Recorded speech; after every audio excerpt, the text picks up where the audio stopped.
Hola mis hermanos, buenos días, ¿cómo están? Bien, bueno, me alegra mucho. Quiero que le demos gracias al Señor en esta mañana por permitirnos estar, si usted mira, por lo general casi todos traen un libro, ¿cierto? La Biblia. Dale gracias al Señor porque tenemos el privilegio de tener acceso a esa palabra y podernos enterar de cosas que otros no saben. Por eso Alvarito también trae unas Biblias por si alguien necesita, por favor, levante la mano. Allí Andresito necesita Biblia, si alguien más necesita. Para que no solamente crea lo que se le diga, sino que lea lo que se le está diciendo.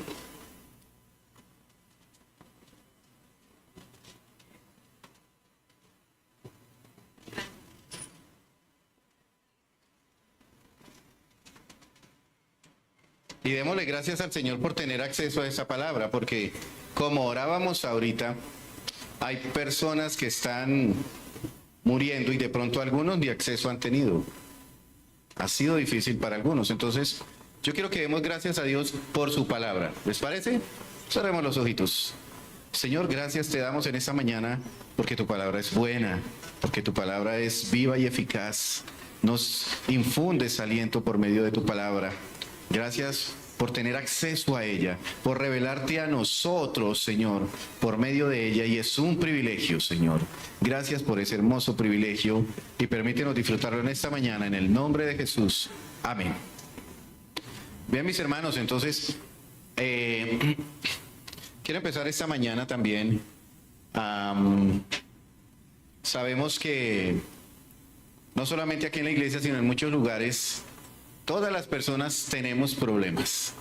¿O hay alguno aquí que todavía no haya tenido problemas? Todos. Problemas, aflicciones, enfermedades. ¿Cuántos hemos tenido que cerrar negocios porque la situación está difícil y no nos dieron resultado? Sin empleo. ¿Cuántos hemos perdido familiares? Hemos perdido seres queridos. Estamos lidiando con enfermedades, situaciones complicadas en la casa, en el trabajo, en el estudio. Es más, probablemente hasta alguien tenga algún problema o alguna dificultad en la iglesia con alguien. Acá. Sí. De pronto yo no saludo a tal hermano porque el hermano no me saludó el otro día y de ahí entonces empieza un problema. Esto es una aflicción, porque el no tener paz completa con nuestros hermanos se convierte en un problema pecaminoso para nosotros. Pensando en esto, en el que todos o hemos tenido o tenemos o vamos a tener aflicciones, el Señor nos da un hermoso mensaje en esta mañana que estoy seguro que va a darnos aliento, va a darnos esperanza. Es más, vamos a gozarnos en medio de ese problema o esa dificultad, porque el Señor nos da las razones y la forma de hacerlo. Así que por eso espero que este mensaje va a ser de bendición para usted y de descanso en esta mañana. Quiero invitarlo a que vaya a la primera epístola del apóstol Pedro y vamos a ir al capítulo número 1 y vamos a leer desde el verso 3 al 9. Primera de Pedro, capítulo 1, versos 3 al 9. Cuando lo tenga, por favor, póngase de pie y vamos a leerlo antifonalmente, un texto, un versículo yo, uno ustedes, y así. Sí, capítulo 1, versículo 3 al 9. Primera de Pedro, capítulo 1, 3 al 9. Bendito sea el Dios y Padre de nuestro Señor Jesucristo, quien según su gran misericordia nos ha hecho nacer de nuevo a una esperanza viva mediante la resurrección de Jesucristo de entre los muertos.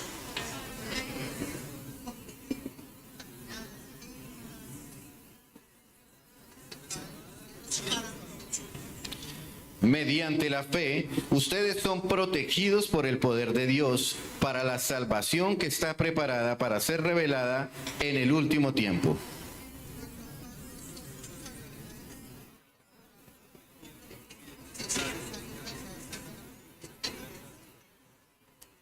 Para que la prueba de la fe de ustedes, más preciosa que el oro que perece, aunque probado por fuego, sea hallada que resulta en alabanza, gloria y honor en la revelación de Jesucristo.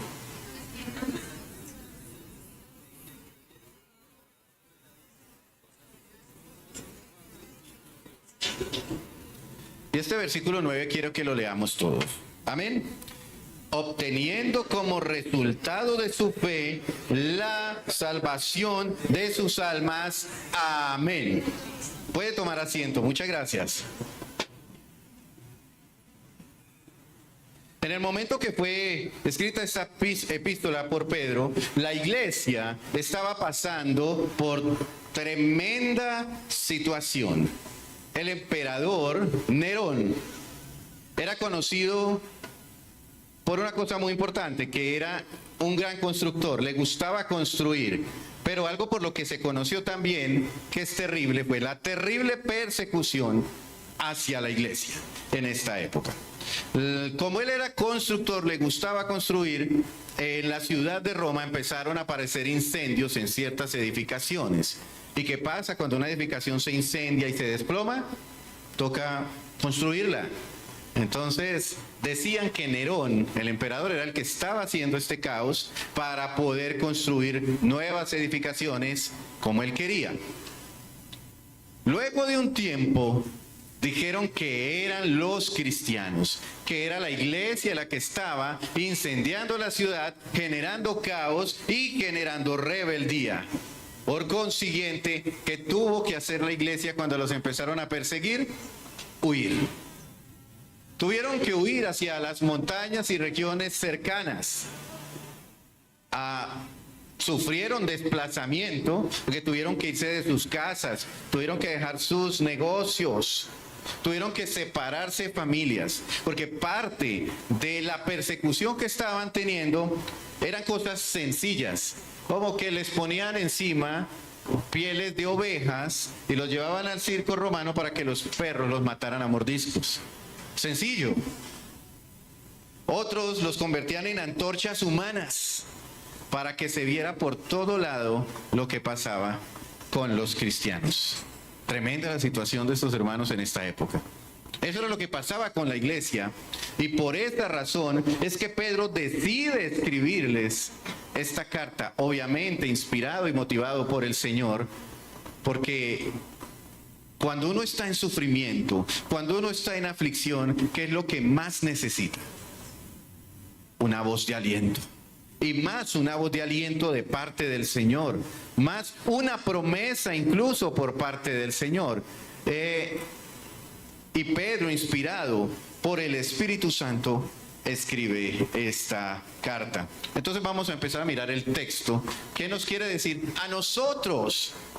Porque el sufrimiento que pasó la iglesia en este momento no es el sufrimiento que estamos pasando nosotros. Sí tenemos aflicciones, pero en ningún momento este tipo de aflicciones. ¿O cuántos de aquí están siendo amenazados de que los van a convertir en antorchas humanas por causa de Cristo? Sí, pasamos cosas difíciles, pero no como estas. Vamos a mirar el texto. ¿Qué nos quiere decir el Señor por medio del texto en esta mañana? Y quiero que llevarlos a... No leímos el versículo 1, pero quiero que lo miremos. Es el contexto de todo el pasaje que vamos a estudiar en esta mañana. El apóstol Pedro empieza a hablarle a los expatriados, miren el versículo 1, de la dispersión en el Ponto, Galacia, Capadocia, Asia y Bitinia. Pero miren cómo termina ese versículo 1. Una palabra clave, dice, elegidos. Cuando hablamos de elegidos, ¿a qué se refiere? Recordemos cuando hemos, de pronto, no sé, los hombres jugado fútbol o las mujeres jugado baloncesto y empiezan a escoger, los dos mejores escogen siempre en el equipo, ¿cierto? Y empieza, yo me pido a Fernando, yo me pido a Orlando, y así Orlando no juegue mucho, pero yo lo pido, y empiezan así. son los elegidos para ese equipo. Los que no nombran, pues sencillamente no son de ese equipo. Entonces Pedro le estaba hablando a aquellos que el Señor había elegido. ¿Para quién? Para su equipo. Los elegidos, o sea, Pedro le estaba hablando a la iglesia, no le estaba hablando a inconversos, estaba hablándole a la iglesia, a personas como usted y a personas como yo, pero que estaban pasando una situación aún más difícil. Y Pedro lo que quiere es empezar a darles las razones por las cuales ellos deberían tener gozo o podrían tener gozo, porque no es que sea un deber, pero es una posibilidad que otros no tienen. Nosotros sí tenemos la posibilidad, sí podemos tener gozo en medio de las aflicciones. Y empieza Pedro aquí, importante decir a quién le estaba hablando, ¿no? A la iglesia. Les recordó que habían sido elegidos y hace énfasis en los elegidos expatriados porque él debía tener preocupación por ellos. ¿Cómo no se iba a preocupar por sus hermanos que habían tenido que huir? ¿Cómo no se iba a preocupar por aquellos hermanos de la fe que habían tenido que dejar sus casas, algunos familiares, y huir hacia el norte de las montañas? Es como aquí, cuando usted sabe de alguna calamidad o necesidad de algún hermano, ¿usted no se preocupa? Por lo general sí, y ese debería ser el objetivo de nosotros como iglesia. Cuidar de nuestros hermanos, estar pendientes de nuestros hermanos. ¿Y qué es lo que hace uno? Ora por el hermano. Y si uno puede, lo llama o le envía un mensaje. ¿Sí? Y le dice, hermano, ¿cómo está? Dios lo bendiga, espero que las cosas se mejoren, recuerde que el Señor está. Esto mismo era lo que estaba haciendo Pedro, enviándoles un mensaje de aliento, pero aún más, recordándoles que tenían razones de sobra para poder tener gozo. Y ya más adelante vamos a mirar un poco más al respecto. Pero les recuerda algo sumamente importante, que ya habían sido elegidos por Dios. Y algo maravilloso que se puede ver aquí en el versículo 2. Dice, según el previo conocimiento de Dios, Padre, por la obra santificadora del Espíritu Santo, por la obra santificadora del Espíritu, para obedecer a Jesucristo. Miren que está la Trinidad trabajando en pos de la salvación de la iglesia. El mejor equipo trabajando por la salvación de la iglesia. Y este mismo equipo es el que ha trabajado, adivinen, por la salvación de qué otra iglesia. Nosotros. De nosotros, toda la Trinidad dispuesta para nuestra salvación. No más en lo que hemos leído. Hay razones de sobra para tener gozo y razones de sobra para que la iglesia en ese momento hubiera tenido gozo en esa situación. Seamos sinceros, cuando hay esos tiempos de angustia, esos tiempos de dificultades, ¿cuál puede ser nuestra reacción? ¿Tristeza? ¿Desconsuelo? ¿Lloramos? Sí, porque eso es parte de nuestra humanidad, sentirnos tristes, llorar, pedir ayuda, muchas veces. Pero aquí Pedro empieza a recordarles, fueron elegidos, la Trinidad está trabajando por ustedes. Pero aún sigue razones mucho más importantes. Ahí en la segunda parte del segundo versículo, el 2b, dice, para obedecer a Jesucristo. ¿Por qué obedecemos nosotros a Jesucristo? Hubo una época en la que a mí me habían enseñado que si yo no le obedecía al Señor, iba a sufrir, iba a pasarla mal, el Señor podía acabar con mi familia, no iba a poder tener empleo, no iba a poder tener casa. Entonces yo le obedecía porque tenía miedo de eso. En serio. Yo decía, no puedo fallarle al Señor porque si le fallo probablemente no me salga este negocio. Era puro miedo, puro temor. ¿Por qué le obedecemos nosotros a Jesucristo? por agradecimiento, por amor, por lo que Él ya hizo. Y ahí el texto lo dice, nos salva. El Señor Jesucristo, le obedecemos a Él por nuestra salvación. En el versículo 3b, puede continuar ahí la lectura, nos da otra razón muy importante. Dice, bendito sea el Dios y Padre de nuestro Señor Jesucristo, quien según su gran misericordia nos ha hecho nacer de nuevo. La Biblia también dice que nosotros estábamos muertos en nuestros delitos y pecados, y hablamos de una muerte espiritual, no de una muerte física. Cuando el Señor nos hace nacer de nuevo, es que estando muertos, ¿qué podíamos hacer nosotros estando muertos? Un muerto no habla, un muerto no ve, un muerto no puede actuar. Así que esto es algo maravilloso en lo cual nosotros no tenemos parte. En el nuevo nacimiento, nosotros somos muertos.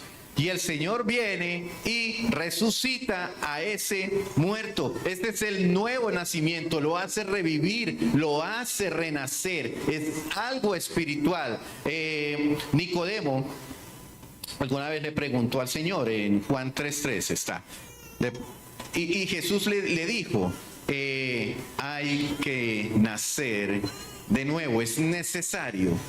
Y él le preguntó, pero ¿cómo puede un hombre, siendo ya viejo, volver a entrar al vientre de su madre y nacer?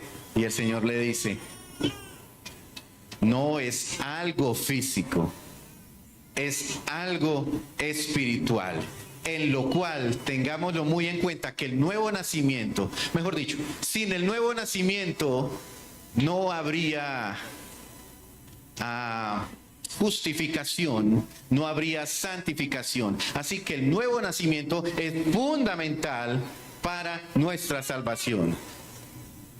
Y aquí Pedro les está recordando que ellos han sido nacidos de nuevo. Es otra razón muy esperanzadora y además maravillosa que se le estaba dando a la iglesia para que pudieran tener gozo. Su destino ya no era la muerte.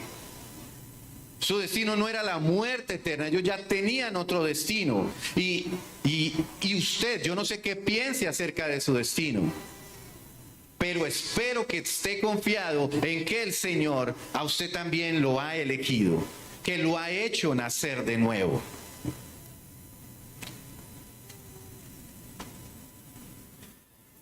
Este nuevo nacimiento tiene un para qué. Nacer de nuevo, ¿para qué? ¿Para qué quiero yo nacer de nuevo? ¿Para qué necesito nacer de nuevo? Y ahí en el versículo 4 está la respuesta. El mismo texto nos da la respuesta. Tenemos la esperanza viva, que es Jesucristo, para obtener una herencia incorruptible. Qué importante nosotros poder entender que tenemos una esperanza que está viva. Nosotros no dependemos de nadie que está muerto. Dependemos de un Cristo que fue resucitado por el Padre para ser nuestra esperanza viva. Y esa esperanza viva, ¿a dónde nos lleva? A recibir una herencia incorruptible. Incorruptible, ni el óxido, ni el moho, ni el agua, ni el mal clima va a acabar esa herencia. Y es la herencia que tenía la iglesia en este momento. Es la herencia que está siendo prometida a nosotros también, que ya ha sido prometida, y es una a la que el Señor nos da la posibilidad de acceder. Llevamos en este momento razones de más para nosotros poder sentir gozo, para nosotros poder tener gozo en este mundo que, aunque es malo, pero nosotros tenemos algo que hay muchas personas que no tienen. Es que pensemos en esto. Hay personas afuera que nunca han escuchado de una esperanza viva. Personas afuera que todavía no saben qué vaya a pasar con ellos después de que partan de este mundo. Pero usted y yo tenemos la bendición del Padre de sí saberlo, de sí tener ese conocimiento y tener esta seguridad. en el versículo 5, nos habla acerca de que estamos protegidos por el poder de Dios. Y si yo me pongo a pensar un poco en Pedro, la preocupación que él tenía por sus hermanos, por la iglesia, así como la que usted y yo deberíamos tener por todos nuestros hermanos cuando están preocupados, cuando están en aflicciones. Y cuando les dice, ustedes son protegidos por el poder de Dios, estaba diciéndoles, tranquilos. Nada de lo que está pasando se escapa de la voluntad ni del poder de Dios. Esa persecución está en las manos de Dios. Esa situación está en las manos de Dios. Pedro se lo decía a la iglesia. Y hoy está algo que es para nosotros. Esa enfermedad, ¿usted cree que es que el Señor no sabía? ¿Quién la puede sanar? Nada se escapa del control del Señor. Incluso la muerte de nuestros seres queridos, nada se escapa de la voluntad de Dios. Y cuando el apóstol Pedro les decía, ustedes son protegidos por el Señor, todo lo que pasa está en las manos de Dios, nada se le escapa de sus manos, está dándoles un gran parte de seguridad, un gran parte de confianza y de tranquilidad. Porque si a usted le dicen, no se preocupe por esa deuda, yo la pago, yo la cubro, pues usted está tranquilo, no hay de qué preocuparse. Ay, sí, pero es que yo no consigo para pagarla. Pues y le digo, tranquilo, que yo la pago. Ay, pero es que van a venir a cobrarme. Pues yo salgo y hablo, yo voy y pago. Y era lo que les estaba diciendo Pedro. Los que están persiguiendo, sí, pero el Señor está ahí. Nada se escapa del Señor. A nosotros también. ¿Qué enfermedad tenemos? ¿Cuál es la situación? No les voy a decir, ríanse de la situación. No, pero el mismo que lo creó a usted, el mismo que ha sanado a mucha gente, Él es el que tiene todo esto bajo control. Y lo mejor aún, Él es el que lo salva. Así que las cosas trascienden de un aspecto físico a un aspecto espiritual que va mucho más allá de esta vida y mucho más allá incluso de la muerte. Así que, como un padre que ve a su hijo que está triste porque no pudo ver sus muñequitos favoritos, porque no pudo jugar su videojuego y se sienta triste y cruza los brazos y llora, pero yo quería jugar, papá. Y el papá, con sabiduría, con conocimiento, se acerca y le dice, pero mi amor, hijo, tranquilo, tú tienes casa, tú tienes comida, tú tienes más juguetes, tú tienes una familia, a ti no te falta nada, tienes todo, las cosas que son incluso mucho más importantes. ¿No es así que los padres les decimos eso a nuestros hijos? E incluso termina uno diciéndole, y tranquilo hijo, que dentro de algún tiempo tú serás el dueño de mi carro, tú serás el dueño de mi casa, tú serás el dueño de todo lo que yo he trabajado. Pedro está llenándolos de esperanza, está llenándolos de paz en medio de esa situación complicada, así como nosotros lo hemos hecho con nuestros hijos. En estas razones, Pedro les está instando a algo muy importante, hermanos, y es a poner su mirada en las cosas celestiales. Eso era lo que él estaba diciendo a la iglesia. ¿Se quedaron sin casa por esta persecución? Sí, duele, porque humanamente, ¿cómo no nos duele perder cosas? Nos duele que nos roben, nos duele que nos mientan. Pero Pedro les decía, perdieron casa, perdieron familia, tienen algo que es mucho más importante y nadie se los puede quitar, que es la salvación del Señor. Entonces, si nosotros nos enfocáramos más a mirar hacia arriba, buscar primeramente el reino de Dios y su justicia perfecta, las demás cosas para nosotros perderían tanta importancia. Esto tiene que ver mucho con el nivel de importancia que nosotros le damos a las cosas. ¿Y quién es el más importante? ¿Será que sí? Para nosotros sí. Es más, cuando tenemos un familiar enfermo, nos duele, Pero incluso en ese caso, ¿es más importante el familiar que Dios? No, y es difícil. Yo sé que es difícil de aceptar. Yo no les estoy diciendo que eso sea fácil o que sea sencillo. Para mí fue muy difícil quitarle el primer lugar a mis hijos. Difícil. Y decir, Señor, ese lugar es el tuyo. Pero así es. Y no va a pasar nada que le quite a él su lugar de Dios, su lugar de padre. ¿O sí? Nada. Así que Pedro está animando a la iglesia, recordándoles todo lo que tienen, todo lo que Dios les ha entregado, que incluso no es ni siquiera humano, que trasciende la vida, trasciende la muerte, cosas celestiales. Les recordó los privilegios de ser elegidos. Cuando nosotros estemos en esas circunstancias de escasez, de necesidad, qué bueno que recordáramos: he sido elegido, he nacido de nuevo, el Señor me ha hecho nacer de nuevo, Él me protege por medio de Jesucristo, que es mi esperanza viva. Entonces estas son las razones que Pedro empieza a darles para que estén gozosos. Pero ahora a continuación, ya Pedro les dice, venga, pero regocíjense grandemente, aunque estén afligidos. Vamos a mirar desde el versículo 6, la parte A, que les dice Pedro: en lo cual ustedes se regocijan grandemente. Tremendo como regocijarse uno y grandemente en medio de una aflicción. Aunque ahora, por un poco de tiempo, si es necesario, sean afligidos con diversas pruebas. Recordemos qué tipo de aflicciones estaba pasando la iglesia en ese momento. ¿Recuerdan? Persecución, ¿qué más? Muerte, desplazamiento, humillaciones, hambre. Estaban pasando hambre. No tenían todas las comodidades que usted y yo tenemos hoy en día. Incluso estaban siendo torturados, siendo asesinados con una tortura terrible. Encarcelamiento, desplazamiento, asesinatos, torturas. Y Pedro les decía, por estas razones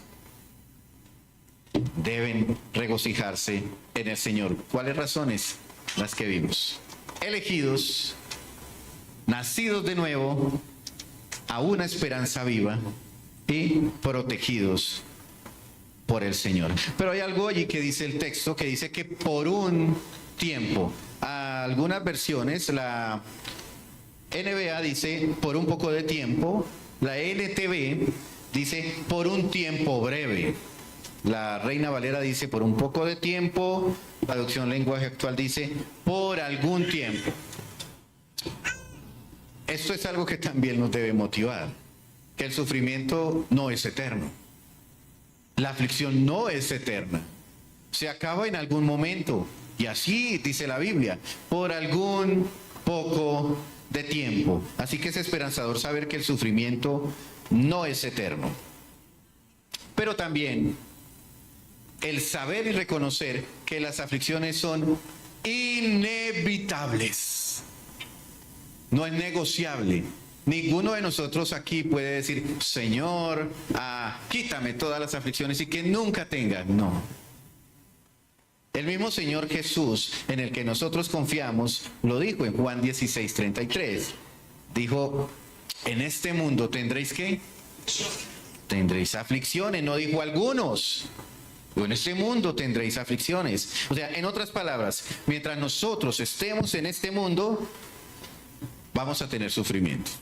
Mientras nosotros estemos en este mundo, vamos a tener dificultades, deudas, enfermedades, vamos a tener que enfrentarnos a pérdida de nuestros seres queridos. Y si yo pregunto aquí, si alguien en este momento está pasando por pruebas, yo sé que me van a decir que sí.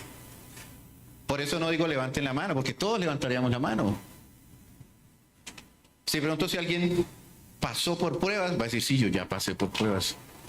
Y ahora si yo digo, ¿será que alguien va a pasar por pruebas? Puedo decirle que sí. Sí va a pasar por pruebas. Yo voy a pasar por pruebas también. Todos aquí vamos a ser probados. El creyente, por lo general, y me pasó a mí, cuando llegué a la iglesia, a mí lo primero que me prometieron es: se acabaron las tristezas, se acabaron los problemas, tranquilo, nunca más. Hasta el bolsillo me ungieron esa vez. Quisiera encontrar al que hizo eso ese día, hacerle el reclamo. Las tristezas para el cristiano no se acaban, todavía no. No es el momento, todo tiene su tiempo, pero nosotros aún pasaremos por aflicciones. Pero no es porque el Señor se deleite en vernos sufriendo. Esto tiene un propósito. Y es un propósito bueno, es un propósito máximo, es un propósito el cual es beneficioso para nosotros. Quiero invitarlo a que mire el verso 7 y el 8, leámoslo de una vez. ¿Qué dice? Para que la prueba de la fe de ustedes, más precioso que el oro que perece, aunque probado por fuego, sea hallada, que resulta en alabanza, gloria y honor en la revelación de Jesucristo, a quien sin haber visto, ustedes lo aman, y a quien ahora no ven, pero creen en él y se regocijan grandemente con gozo inefable y lleno de gloria. Ustedes, los que ven o veían el reinado, ¿se acuerdan de una frase de belleza con un propósito? Aquí es sufrimiento con un propósito. No es sufrir por sufrir, no es masoquismo. No es que el Señor quiera vernos a toda hora en un sufrimiento y que se convierta en nuestro día a día. Hay un propósito. Allí en el texto habla acerca de que nuestra fe es aún más preciosa que el oro. ¿La fe de quién viene?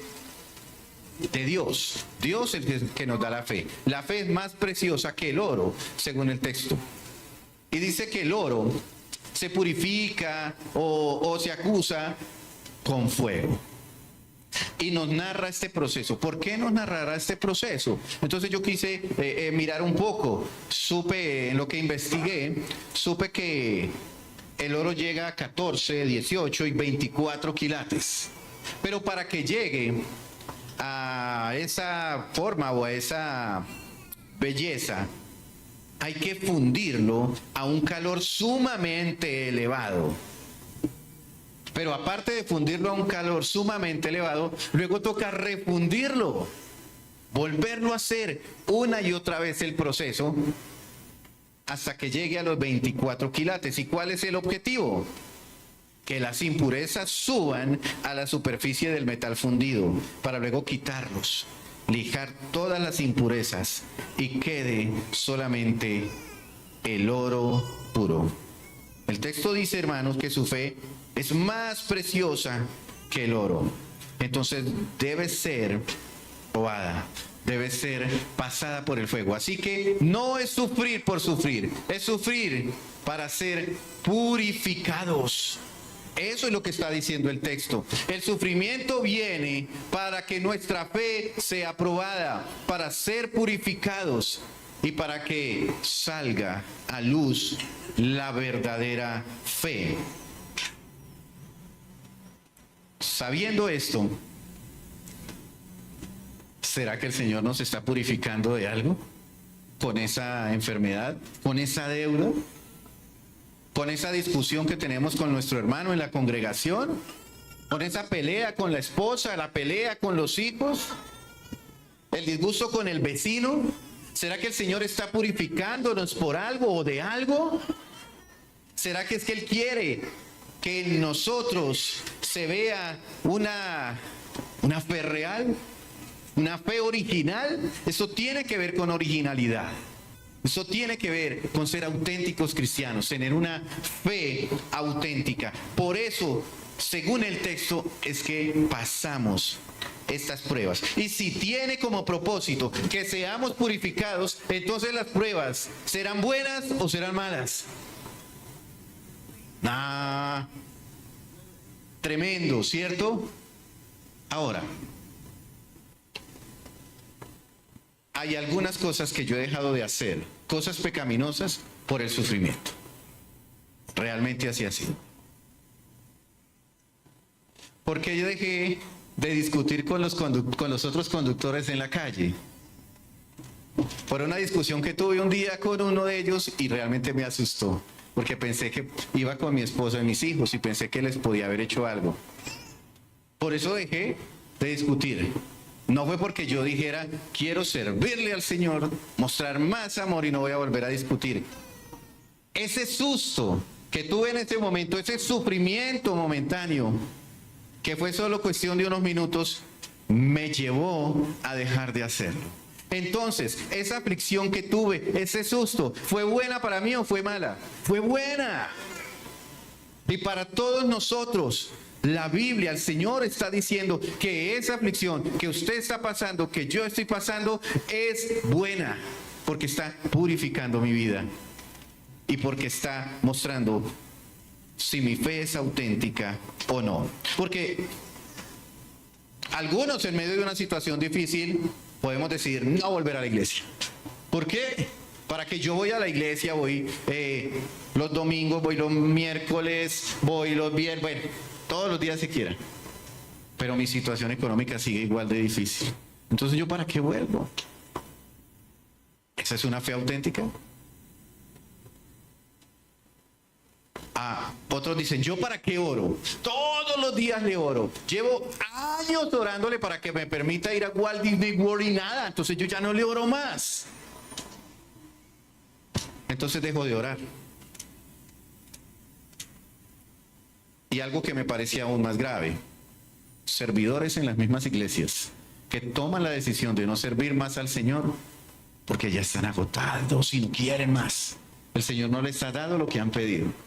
Entonces deciden no volver a servir. Y cuando hablo de servidores, no hablo solo de pastores. Hablo de todos los que servimos en la iglesia. Tanto del que está afuera tomando apuntes, cuidando carros, los que ayudan allí en Casa La Vid. Y llega el día en que dice, yo no sirvo más, porque Dios no me ha dado lo que yo he querido. Esa no es una fe auténtica. Es una fe débil. Parte de las pruebas que purifican nuestra vida nos llevan a ver incluso a nosotros si de verdad creemos en el Señor o no.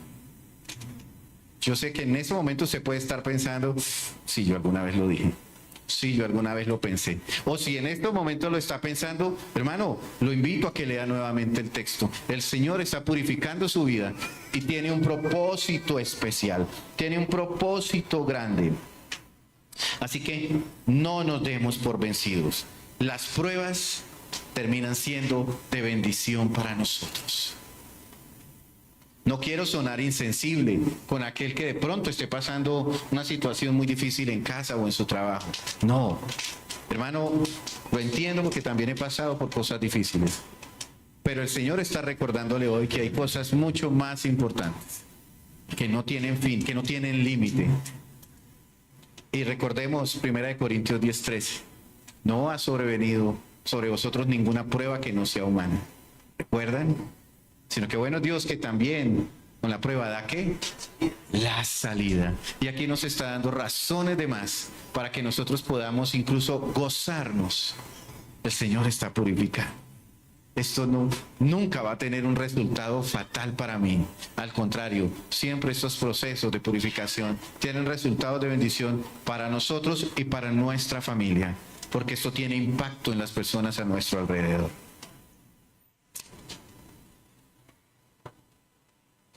Mis amados, el dolor, las pruebas, los sufrimientos, las aflicciones e incluso las enfermedades, aunque sean duras, es imperativo que suceda.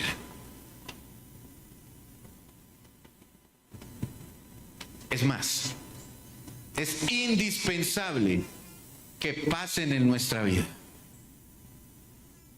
¿Qué nos aterriza a nosotros? ¿Qué es lo que ha hecho que dejemos de ser tan orgullosos, buscapleitos, chismosos? esas aflicciones.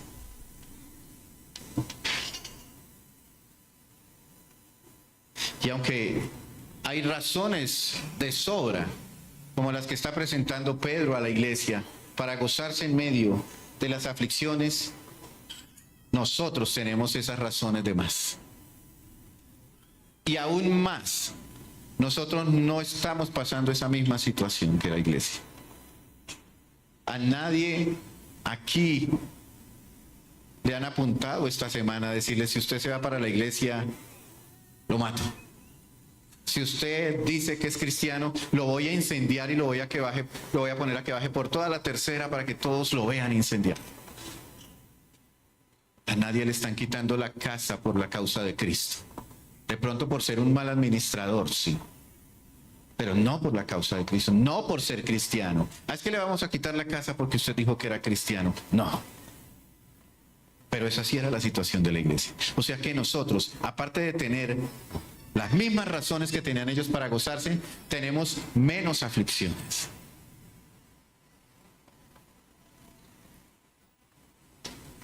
Quiero ir concluyendo, mis hermanos, recordándoles que usted puede gozarse en la aflicción, porque esto significa que Dios lo está purificando, y lo está purificando con un propósito. El verso número 9 nos muestra este propósito, y quiero que usted mismo lo lea. Busca el versículo número 9. Y léalo con seguridad, léalo con alegría, porque dice: obteniendo como resultado de su fe la salvación de sus almas. ¿Qué más queremos? ¿Qué más queremos? Que nuestra mente no esté puesta aquí en los lujos que podemos recibir, esté en lo que hay allá. ¿Qué más debería anhelar nuestro corazón que la salvación de nuestra alma, como es la que está prometiendo el Señor después de estos procesos? Que seamos salvos. Permítame finalizar recordándole que usted fue elegido por Dios. Así usted me diga: vengo por primera vez. ¿Usted viene por primera vez? Eso era algo que usted no sabía antes. Y esto es una invitación que no es solo para los que andamos con el Señor hace algún tiempo. Es para todo el que escucha, así sea por primera vez, este mensaje. Estas promesas aplican también para usted, el que llegó hoy. Pueden aplicar para usted. Si usted está aquí, no es una casualidad. No es porque alguien quiso invitarlo simplemente. Es porque el gran Rey organizó todo para que usted estuviera escuchando aquí hoy. Y eso es algo por lo cual también nosotros como iglesia debemos gozarnos. Cristo es la esperanza viva, el más grande ejemplo de alguien que sufrió. ¿Conocen a alguien más sufrido que Cristo? ¿Alguien que hubiera sufrido más que Él? Lo traicionaron sus amigos, lo mataron los mismos a los que Él vino a salvar. Su carne fue desgarrada. Eso sí es sufrimiento. Y en ningún momento se escuchó una queja. En ningún momento se escuchó un "pero ¿por qué yo?". Solamente hubo expresión de amor. Solamente hubo alguien que aún en medio de una situación difícil quiso seguir obedeciendo la voluntad de su Padre. Quiso seguir con su Padre. No por una situación difícil se dio por vencido y dijo: esto no es lo mío. No es justo que yo pase por eso. Cristo es nuestro máximo ejemplo. Cristo debe ser nuestra máxima inspiración. Y la buena noticia del Evangelio es que Dios termina lo que ha empezado, mis hermanos. No es por nuestra voluntad, no es por nuestros medios, sin importar qué tan sumidos estuvimos o estamos en el pecado, Él nos ha elegido. Pedro le dijo a la iglesia: han sido elegidos, y hoy el Señor nos está diciendo a nosotros: elegidos por mí. Esa es la belleza del Evangelio. Él nos ha elegido, Él nos hace nacer de nuevo y Él nos protege hasta el último día, cuando venga Jesucristo por nosotros, los que podemos gozarnos en la aflicción. Así que mi hermano, cuando usted esté en una aflicción, cuando usted esté en un problema, cuando tenga que tomar una decisión muy difícil, cuando esté con un inconveniente, hágase esta pregunta: ¿yo qué razones tengo para gozarme en medio de esta aflicción? ¿Qué razones? Y busque la ayuda del Señor por medio de este texto. La prueba nos purifica, la prueba es necesaria. Tenemos una esperanza viva y Él es el que nos salva. Esa es nuestra esperanza. Y cantábamos al inicio: nuestra gloria a Cristo es nuestra esperanza fiel, sin importar los dolores o la aflicción. Así que recordemos esto siempre en momentos de nuestra aflicción. Y quiero invitarle a que terminemos en esta mañana alabando el nombre del Señor. Quiero invitar al equipo de adoración, porque yo sé que usted y yo tenemos razones más que suficientes para gozarnos. Si usted tiene una aflicción, no le voy a decir en estos momentos: esto no pasa nada. No, yo sé que usted puede sentirse mal, pero usted tiene ya razones de más para poder gozarse en medio de esa aflicción. Y sobre todo tiene una esperanza viva, que es Jesucristo, que está para usted siempre, para el antiguo y para el nuevo. Póngase de pie, mi hermano, y vamos a responder al mensaje adorando al Señor en esta mañana.